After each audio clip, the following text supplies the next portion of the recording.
영화 타이타닉은 박스오피스에서 3조억 원 이상을 벌어들인 역대 세 번째로 높은 수익을 올린 영화입니다. 하지만 그 영화를 보면서 한 가지 궁금한 점이 있었어요. 왜 사람들은 물에서 빠져나와 빙산으로 탈출하지 않았을까요? 왜냐하면 너무 미끄러웠기 때문입니다. 오늘 밝은 면을 찾아주셔서 감사합니다. 아, 잠깐만요. 더 있어요? 좋아요. 다시 돌아가죠. 처음에는 이것이 쉬운 해결책인 것 같았지만 일단 조사를 시작해보니 빙산이 구명보트보다는 겨울왕국의 악몽에 가까웠을 거라는 몇 가지 문제점을 발견했습니다. 겨울왕국의 악몽이라 엘사가 프레디 크루거와 싸우는 걸 보고 싶은 분 계세요?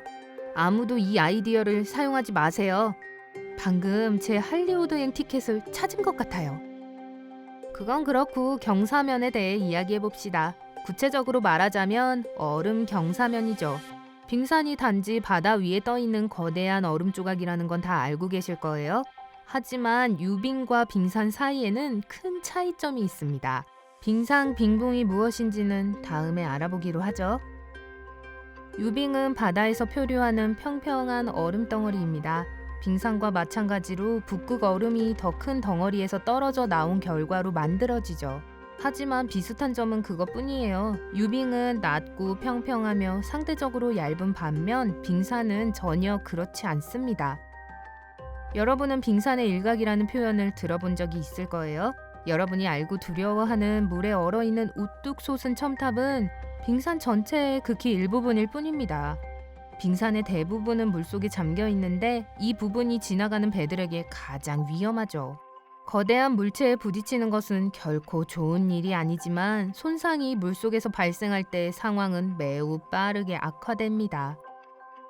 유빙은 위험할 수 있지만 염려해야 할 점은 배가 바로 가라앉기보다는 두 개의 유빙 사이에 끼어서 찌그러질 수 있다는 겁니다. 북극권에 가깝거나 북극권에 있을 때만 가능한 일이죠. 타이타닉호는 북대서양에 있었지만 북쪽에서 그리 멀리 있지는 않았습니다. 타이타닉호는 빙산에 부딪혔어요. 그리고 빙산의 사진을 보면 경사면이 꽤 가파르다는 것을 알 수 있을 거예요. 물론 어떤 것은 기어오를 수 있을지도 모르지만 대부분은 들쭉날쭉한 얼음 절벽입니다. 운이 좋으면 산을 오르는 것과 같겠지만 최악의 경우는 얼어붙은 절벽과 같죠. 타이타닉이 충돌한 것이라고 알려진 빙산을 보여주는 몇몇 사진이 있는데 아마 가장 유력한 것은 바로 이런 빙산인 것으로 보입니다. 제가 보기에는 절대 쉽게 오를 수 있을 것 같지 않아요. 이제 어둠 속에서 손과 약간의 밧줄만 사용해서 혼란에 빠져 추위에 떨고 있는 수천 명의 사람들에 둘러싸인 상태에서 빙산을 오르려고 한다고 상상해보세요. 그리고 질서 정연한 대피였다고 오해하지 마세요. 당시 구명보트의 부족도 큰 문제였지만 훨씬 더 큰 문제는 절반 이상의 구명보트가 꽉 차지도 않은 상태에서 떠났다는 사실이었습니다. 그런 상황에서 선원들이 질서를 유지하며 작은 군대에 버금가는 인원의 승객들이 미끄러운 얼음으로 오를 수 있게 할 수 있었다고 생각하세요? 사람들이 시도해 볼 생각이라도 할 수 있었을까요? 타이타닉이 빙산에 부딪히자마자 가라앉은 것이 아니라는 것을 기억하세요. 실제로 가라앉는 데는 2시간 40분이 걸렸어요. 대피할 수 있는 시간은 더 많았겠지만 위험이 처음부터 분명했던 것은 아니었습니다. 구명조끼를 입으라는 명령이 전달됐을 때도 많은 사람들은 그것을 농담으로 여겼어요. 구명보트에 탑승할 시간이 되자 많은 승객들이 망설였는데 작고 개방된 배보다 크고 따뜻한 배 위가 더 안전하다고 생각했기 때문이죠.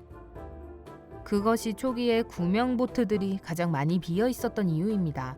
너무 늦어버렸을 때까지 구명보트에 탑승하는 것을 꺼렸던 승객들을 어떻게 승무원들이 얼음덩어리 위로 기어오르도록 설득할 수 있었겠어요. 훨씬 나중에 배가 눈에 띄게 기울기 시작하고 나서야 사람들은 생각을 바꾸기 시작했습니다.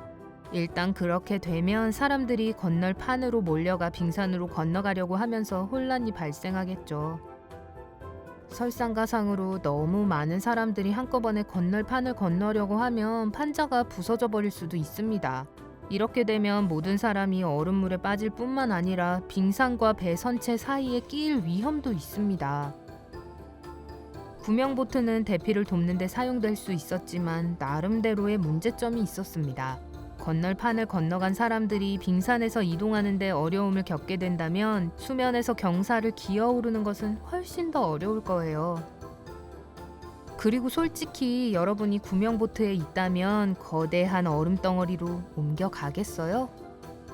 이것들은 모두 빙산으로의 대피를 불가능하게 만들었을 수도 있는 큰 문제들입니다. 그리고 사실 가장 큰 문제는 빙산에 도달하는 것이었습니다. 그건 예상 못했을 거예요. 그렇죠? 처음에 이것은 이상하게 들릴지도 모릅니다. 어떻게 방금 충돌한 물건에 가까이 있지 않을 수 있죠? 바로 코앞에 있어야 하는 거 아닌가요? 타이타닉호는 빙산에 부딪히는 순간 급정지한 것이 아닙니다. 짐작하셨겠지만 충돌 전에 배의 조타수는 빙산으로부터 멀어지려고 노력했어요. 타이타닉은 빙산에 정면으로 부딪히는 대신 역사상 최악의 접촉 사고를 내면서 옆으로 스치기만 했습니다. 아이러니하게도 정면 충돌을 했더라면 더 나았을 수도 있습니다. 하층 가판에는 물이 차올랐겠지만 단지 몇 개의 구에게만 국한되었을 거예요. 타이타닉호는 16개의 방수칸 중 최대 4개가 물에 잠길 때까지 떠 있도록 설계됐거든요. 옆으로 스치며 받은 충격으로 6개의 칸에 균열이 생겼고 센스 있는 분이라면 그것이 최대 1개 수치보다 2개 더 많은 것이라는 걸 눈치채셨을 겁니다. 산수와 주의력이 또 발목을 잡는군요. 그 충격으로 타이타닉호의 뱃머리가 물 밖으로 들렸을 가능성도 제기되고 있습니다. 이 두 가지는 배가 침몰하는 것을 막을 수 있었거나 아니면 침몰을 최소한 몇 시간 더 지연시킬 수 있었습니다. 타이타닉호의 선장이 거대한 얼음덩어리에 정면 충돌을 하지 않은 것을 원망하려는 게 아닙니다. 많은 일들이 나중에 뒤돌아보면 간단해 보일 수 있지만 그 당시에는 명백하지 않을 수 있죠. 역사적인 문제에 전혀 다른 결과를 가져올 수도 있었던 명백한 해결책을 알고 있나요? 그렇다면 댓글로 알려주세요. 어쨌든 뱃머리를 스쳤다는 것은 타이타닉호가 멈추지 않았다는 것을 의미합니다. 타이타닉호는 약 22노트, 즉 육지 속도로 시속 37km로 이동하고 있었던 것으로 추정됩니다. 그렇게 빠른 것 같지 않지만 52,000톤급 선박은 관성의 힘도 굉장히 클 거예요. 충돌 후 거의 3시간 동안 타이타닉호는 적어도 2.4km 이상을 떠내려갔습니다. 한밤중에 빙산을 다시 찾을 수 있을지, 그렇다고 해도 모든 사람들이 빙산으로 건너도록 할 수 있었는지는 논란의 여지가 있습니다. 선장은 배를 빙산으로 돌려야 했을 겁니다. 상황상 불가능했을 수도 있는 일이죠. 만약 여러분이 선장이라면 얼마 남지 않은 시간을 빙산을 찾아 헤맬 건가요? 타이타닉 참사를 피하거나 피해를 줄이기 위해 할 수 있었던 일은 많습니다. 구명보트를 더 늘리고 긴급 훈련을 강화하는 것과 같은 것처럼 대부분 배가 출항하기 훨씬 전에 했어야 하는 것들이죠. 빙산으로 탈출하는 것은 흥미로운 생각이긴 하지만 꼭 좋은 생각이었다고는 할 수 없습니다. 오히려 그런 시도가 재앙을 더 심각하게 만들 수도 있었을 거예요. 그래서 말인데 겨울왕국의 악몽이라는 영화는 어떨까요?